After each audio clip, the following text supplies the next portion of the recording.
Yep, you know what time it is, man. This is, of course, your favorite channel, man, CTB. It's Chin Tuck Boxing. I'm your boy, Jay Slay. Say what up to him, man. What's up, everybody? Thanks for tuning in. Most definitely. You know what you're tuning into, man. This is a segment we call here Chin Check. This is when we rock you guys' chin with boxing news, boxing information, boxing rumors. Sometimes we give you some money in your pocket by giving you the odds of the fight. But today we kind of go a lean. I don't know what you would call this, man. What you call it, a rumor mill? What you call it, rumor mill? Definitely. Most definitely a rumor mill. We call it a rumor mill slash our opinion a little bit. We'll throw our opinion in there, which we rarely do here with a fight that hasn't been made. But a fight of this magnitude, when it comes to Terrence Crawford versus Errol Spence, man, it's like a fight that we can't get rid of, man. So you kind of want to play devil's advocate on both sides. And to you guys who watching, you know, you guys watching our channel, you both know that we on the opposite ends of the spectrum. Me being a Terrence Crawford fan, and my boy Mon being an Errol Spence fan.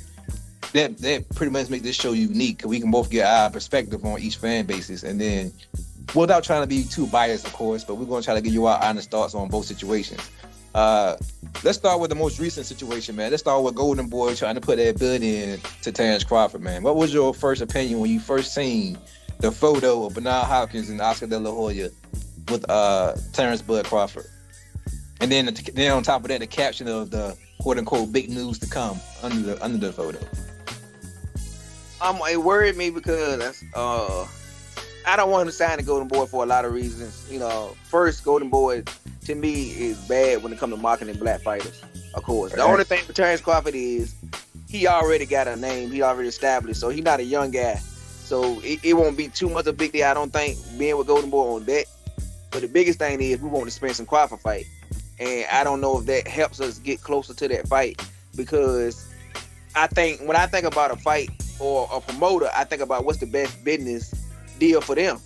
You know what I mean? And if I'm a De La Hoya, and if I can sign him to a 3-fight deal, I want to have him fight some other fights on my company, build up my company, and throw Spence's name out there on the hopes of making that fight. You know, like I said, Roche, maybe a Blair Clark type fighter, maybe even Virgil Ortiz beginning of 2024. And with the hope of whoever wins can fight Spence, which will bring more people to watch those fights, because they'll be interested in who will come out between those two fighters who can fight Spence in later on that year.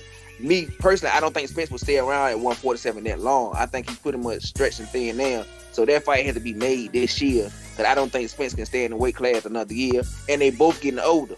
My thing is, like I said, when people throw rumors out there, De La Hoya is doing all the talking. So people got to realize that as a promoter, yeah, he wants to sign Terrence Crawford. He's the number one pound-for-pound fighter in the world, on most people's opinion. So, of course, you want to attach your name to a fighter like that. And then you have a big up-and-rising star in Virgil Ortiz. So you can also sell that fight. You can say, we can't make the Spence fight, but we can make a Virgil Ortiz versus Crawford in 2 or 3 fights and make that a mega fight. So it makes sense for him to want to sign him to a 3-fight deal, but it doesn't make sense for Terrence Crawford.